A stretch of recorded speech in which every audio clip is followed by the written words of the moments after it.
Brett, and I am back with another weekly video to help you out during your wedding planning process. So if you are watching this video on Facebook or Instagram, be sure to head over to our YouTube channel. It's Hidden Creek Connection. We have 3 years worth of videos on our YouTube channel where I have done just tips and tricks and advice and things that I think that you should know while planning your wedding. So head on over to that YouTube channel if you want to see a lot more videos. So today what I want to talk to you about is 4 questions that you should be asking your vendors that no one tells you to ask. So whenever you are going and you're meeting your vendors, you're interviewing them, or you're just even emailing them, asking them questions, the Not Wedding Wire, a lot of places have questions that you should be asking them, such as, do you have my date available? What price do you charge? So basic questions you already know, but I have 4 questions that no one tells you to ask that you really should be asking. So to start that off, my first 2 kind of go hand in hand. The first question you should be asking is, how long have you been in business? Now, the reason I say to ask this question is because if someone tells you they have been in business for 2 months and someone tells you they have been in business for 12 years, you should not be paying the same price. If someone quotes you the same price that has been in business for 12 years and in 2 weeks, something's not adding up. What happens is vendors start off at a lower price to gain experience, and then over time when they develop those skills, they invest in their equipment, they invest in themselves, their prices go up because they get better over time. Obviously, you know, it's just like going to school. Like you go to school for a longer period of time to learn things. That's what people in the industry do. They take classes, they develop their skills, and everything gets better over time.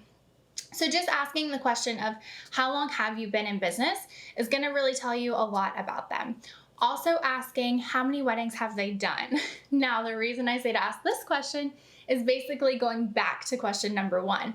Because if someone has been in business for 4 weeks and someone has been in business for 4 years, but this person did a wedding every week and this person only did a wedding every year, well, they're really on the same level because they've both done 4 weddings.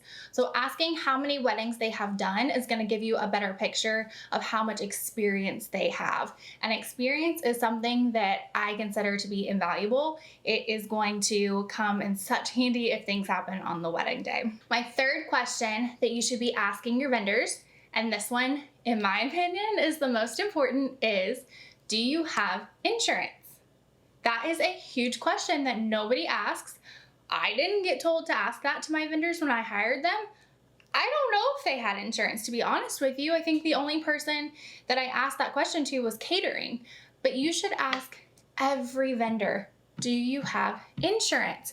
If they break their camera, are they going to try and sue you for the cost of their camera? No, their insurance is going to cover it. Things happen. You need to make sure that every vendor you have has insurance. If your DJ sets off like a sparkler effect or a fog machine and it damages the floor of the venue, do you want to be liable for paying for that?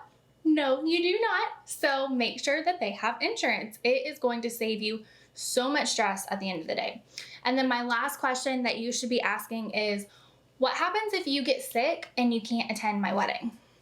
I personally love hiring independent vendors. I think that some of the best skilled vendors are independent, so they don't really have a team. But then ask them, what happens if you get sick? What happens if you have a family emergency and you can't come to my wedding? Am I just going to be without a DJ? Am I just going to be without a planner? Like, what happens? Most of the people, anyone who is good is going to tell you that they have backups and that they have connections and that they will find you a replacement. If their answer to you is, oh, I just don't come and you have to figure it out, run. Run, run, run. Don't hire that person. Anybody good is going to find a replacement for themselves if they can't attend. So make sure you are asking that question just so everyone is on the same page. So I hope that these 4 questions help you out. Make sure you are asking these to all of your vendors. Head on over to our YouTube channel and I will see you next week. Bye guys.